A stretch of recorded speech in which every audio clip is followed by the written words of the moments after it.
Shalom Bapak Ibu Saudara yang terkasih di dalam nama Tuhan Yesus. Pada siang hari ini mari kita siapkan hati kita untuk menerima firman Tuhan pada siang hari ini. Mari kita berdoa.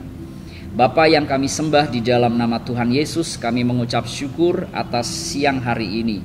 Kami berdoa Tuhan yang akan memimpin kami untuk kami bisa memahami kebenaran firman-Mu. Dan kami siap untuk diperbaharui sesuai dengan kebenaran firman-Mu. Terima kasih Bapa. Di dalam nama Tuhan Yesus kami berdoa dan kami bersyukur kepada-Mu. Amin. Nah saudara, pada hari ini saya akan mengajak Bapak Ibu Saudara untuk belajar tentang firman Tuhan yang saya beri judul komunikasi yang baik. Nah tahukah saudara bahwa Alkitab berkata lidah itu kecil tetapi lidah itu bisa menyebabkan banyak kekacauan.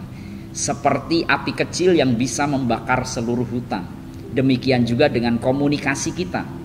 Berapa banyak konflik terjadi hanya karena komunikasi yang tidak baik atau kesalahpahaman. Berapa banyak orang-orang yang bertengkar karena komunikasi yang tidak baik. Berapa banyak orang yang tersinggung bahkan keluar dari gereja karena komunikasi yang tidak baik. Karena itu pada hari ini kita akan belajar tentang komunikasi yang baik.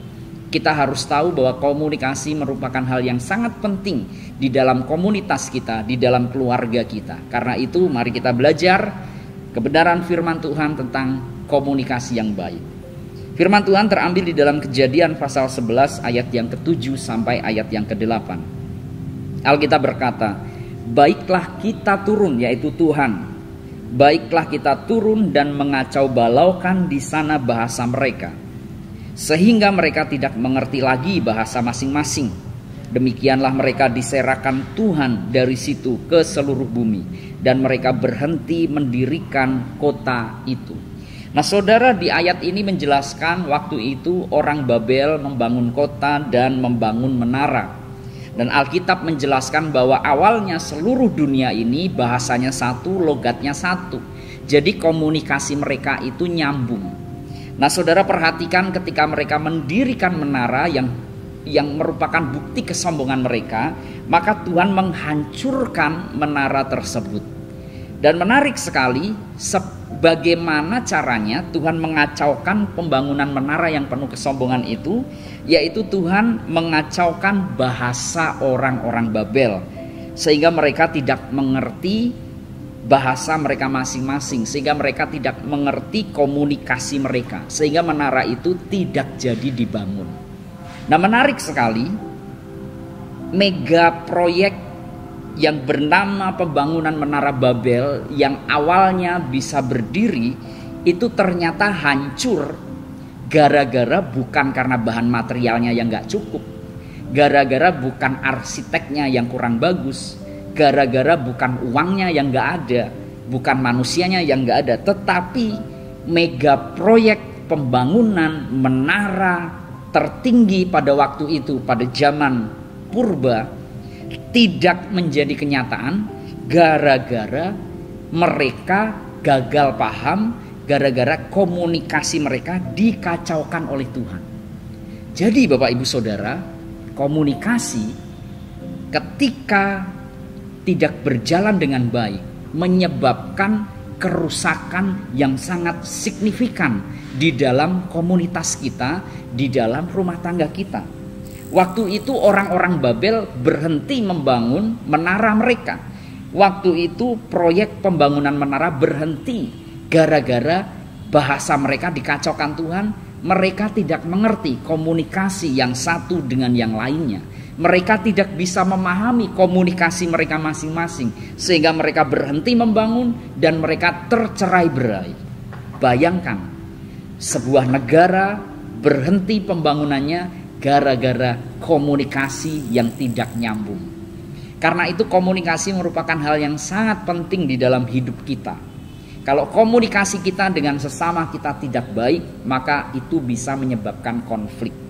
Kalau komunikasi kita di dalam rumah tangga tidak efektif, maka membuat perpecahan di dalam rumah tangga kita. Kalau komunikasi kita di dalam pelayanan tidak baik, maka sering membuat orang mundur dan keluar dari komunitas pelayanan kita. Kalau komunikasi tidak terjalin baik di dalam gereja, maka terjadi banyak konflik dan terjadi banyak hal-hal yang tidak diinginkan. Karena itu saya ingin menggarisbawahi bahwa komunikasi yang efektif, yang baik, itu perlu kita bangun. Nah, bagaimana caranya membangun komunikasi yang baik? Alkitab berkata, kita harus lebih banyak mendengar daripada berkata-kata. Artinya saudara, kalau kita ingin membangun komunikasi yang baik, mari lebih banyak mendengar apa yang disampaikan oleh lawan bicara kita. Baru kemudian kita memberikan tanggapan-tanggapan yang bijaksana kepada lawan bicara kita. Telinga kita dibuat ada dua oleh Tuhan. Mulut cuman ada satu. Artinya porsi telinga harus lebih banyak, porsi mulut harus lebih sedikit di dalam berkata-kata.